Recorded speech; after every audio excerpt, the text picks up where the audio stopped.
Chapter 9 is called A View to a Death. This chapter, again, guys, I'm going to summarize a part of it and then kind of fast forward to the section we'll read together. If you remember, at the end of chapter 8, Simon had just had a conversation, if you will, with the Lord of the Flies, which is the pig's head on a stick. He is, of course, imagining the whole thing. It's his subconscious. At the end of it, right here, the pig is telling him, I'm going to get angry, do you see? You're not wanted. And then he says, we're going to have some fun on this island, understand? And then at the end of it, Simon's mouth kind of like goes dry and he kind of like passes out, basically. It says he feels he was inside of the pig's head, like inside his mouth. He fell down and lost consciousness. So when the next chapter picks up, it's Simon coming to. So when you see right here, it says, with the running of the blood, Simon's fit passed into the weariness of sleep. And so he just kind of basically passes out and then sleeps for a little bit because it's all too much for him. All right, so he eventually gets up, okay? When he gets up, he's kind of like back to himself again, and he's like, remember when he said to Ralph in the previous chapter when Ralph was like, what do we do now? And he's thinking about how the beast is up there with the fire, and Piggy says, well, let's move the fire down here. And Simon says, I think we ought to climb to the top of the mountain. That's what he's thinking about here again. He says, what else is there to do? And then he's like, I got to climb to the top of that and see what's going on, like to make things okay. So the next few pages in the chapter basically are Simon like going through this mess of creepers and how hot it is and the flies and his climb up the rock and how it's kind of beating him up and stuff, like this climb up to see what that beast is on top, which is the parachutist, we know. So the next few pages are all like Simon on this climb to get to the top to really see what is this deal, what's this beast, let's see if we can conquer this fear, and then maybe we can kind of become one again and move on. All right, so while he's climbing, they flash to Ralph's side of the island over here, okay? So back over on Ralph's side of the island, Ralph and Piggy are kind of hanging out in the pool having a conversation. And they're like wondering, where is everybody? And Piggy says he expects that they've gone off to Jack's party right here. And Ralph says, let them go. I don't care. And Piggy's like, well, they're just there for some meat. You know, he's trying to reaffirm him, like they haven't like left us permanently. They just went to the feast to get meat because, of course, they're hungry. And then he says, perhaps we ought to go too.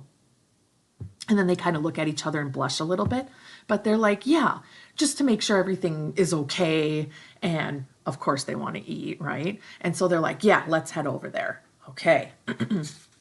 So they're heading over to Jack's party, and it says before they could even get there, they hear like the partying going on. They're all like having fun, running around crazy and stuff like that. And then I'm trying to find the line for you here, guys. Jack's waving his spear. Let me see. Take them some meat. Oh, it might be back here on this page. Sorry, guys. It says he sat painted and garlanded, sat there like an idol with piles of meat on green leaves all around him. Oh, he's totally like loving this I'm the chief type thing. Painted and garlanded like an idol. He literally has them like his little servants, and he's the man.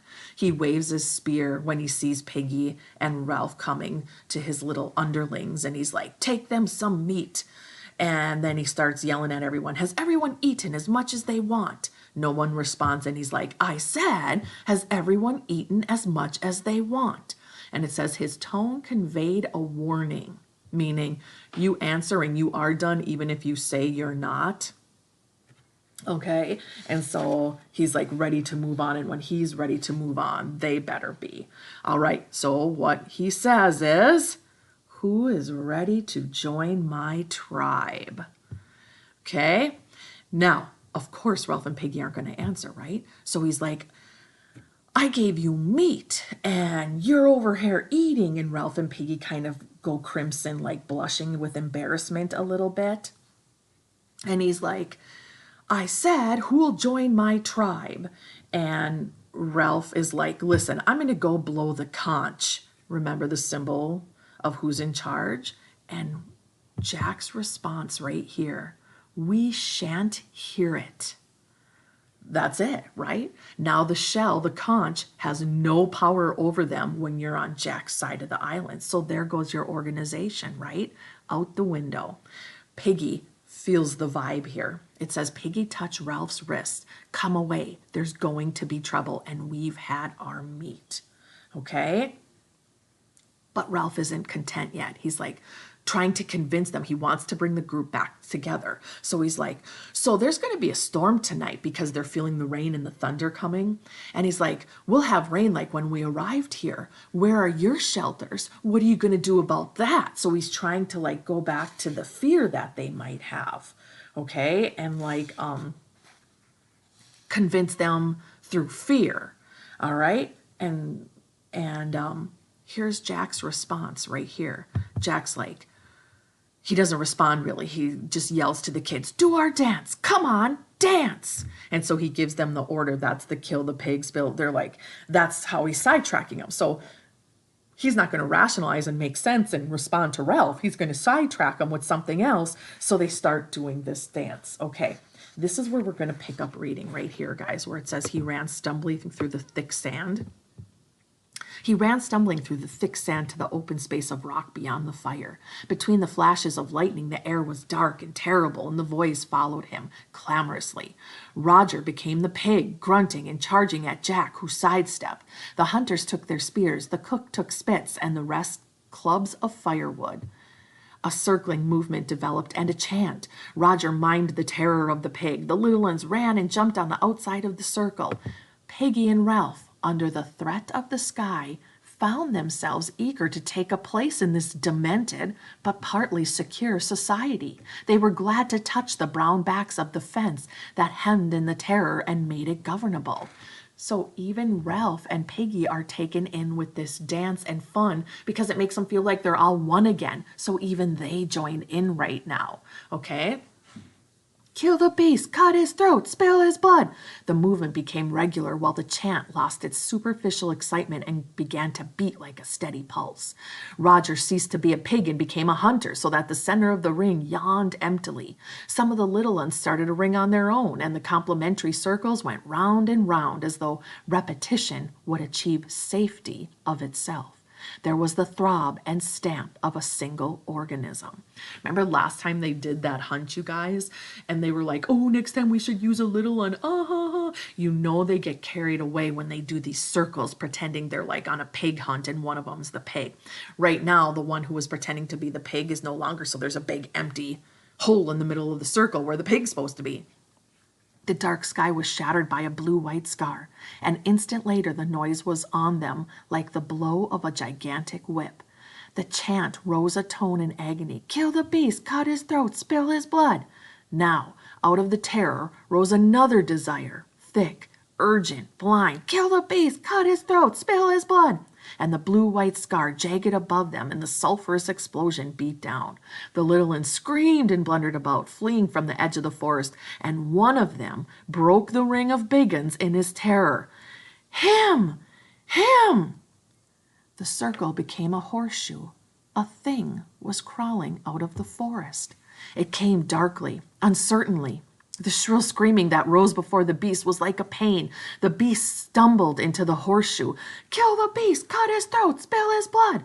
The blue-white scar was constant, the noise unendurable. Simon was crying out something about a dead man on a hill. Simon is who they're saying the beast. Simon is coming out of the forest, and they are using him as the beast. He's saying something about a dead man on a hill. He reached the top, you guys. He saw in broad daylight what it really was. He's now trying to tell them there's no beast. It's the parachutist. Kill the beast, cut his throat, spill his blood, do him in. The sticks fell in the mouth of the new circle, crunched and screamed. The beast was on its knees in the center, its arms folded over its face. It was crying out against the abominable noise, something about a body on the hill. The beast struggled forward, broke the ring, and fell over the steep edge of the rock into the sand by the water.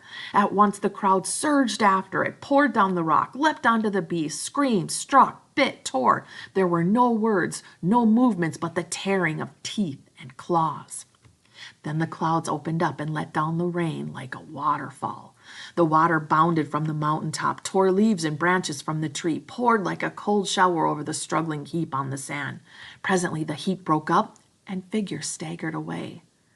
Only the beast lay still, a few yards from the sea. Even in the rain they could see how small a beast it was, and already its blood was staining the sand. Now a great wind blew the rain sideways, cascading the water from the forest trees. On the mountaintop, the parachute filled and moved.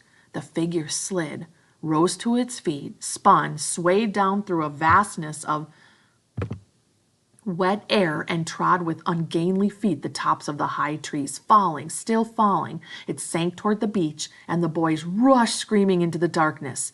The parachute took the figure forward, furrowing the lagoon, and bumped it over the reef and out to the sea. So in the mess of that storm, the real parachute must have become untangled, and it picks up because of the strong winds and blows over and basically goes out to sea and blows away. Towards midnight, the rain ceased, and the clouds drifted away so that the sky was scattered once more with the incredible lamp of stars. Then the breeze died too, and there was no noise save the drip and trickle of water that ran out of clefts and spilled down leaf by leaf to the brown earth of the island. The air was cool, moist, and clear, and presently even the sound of the water was still. The beast lay huddled on the pale beach, and the stains spread inch by inch. The edge of the lagoon became a streak of phosphorescence which advanced minutely as the great wave of the tide flowed. The clear water mirrored the clear sky and the angular bright constellations. The line of phosphorescence bulged about the sand grains and little pebbles. It held them each in a dimple of tension, then suddenly accepted them with an inaudible syllable and moved on. Along the shoreward edge of the shallows, the advancing clearness was full of strange, moonbeam-bodied creatures with fiery eyes. Here and there a large pebble clung to its own air and was covered with a coat of pearls. The tide swelled in over the rain-pitted sand and smoothed everything with a layer of silver. Now it touched the first of the stains that seeped from the broken body, and the creatures made a moving patch of light as they gathered at the edge. The water rose farther and dressed Simon's coarse hair with brightness. The line of his cheeks silvered, and the turn of his shoulder became sculptured marble. The strange attendant creatures, with their fiery eyes and trailing vapors, busied themselves round his head. The body lifted a fraction of an inch from the sand, and a bubble of air escaped from the mouth with a wet plop. Then it turned gently in the water. Oh my God, you guys, they killed Simon. They were in their hype, all caught up in the moment. Simon came creeping out of the woods. They turned on him like he was the beast, and you remember how they got caught up in everything, and they killed him. This last paragraph or so is almost like his funeral procession, guys. The little fireflies that come around him, the little lighted silver fish that like encircle his body and then carry him out to sea. It says the very last line here, softly surrounded by a fringe of inquisitive bright creatures, itself a silver shape beneath the steadfast constellations, Simon's dead body moved out toward the open sea. Poor Simon. And that is the end of chapter 9.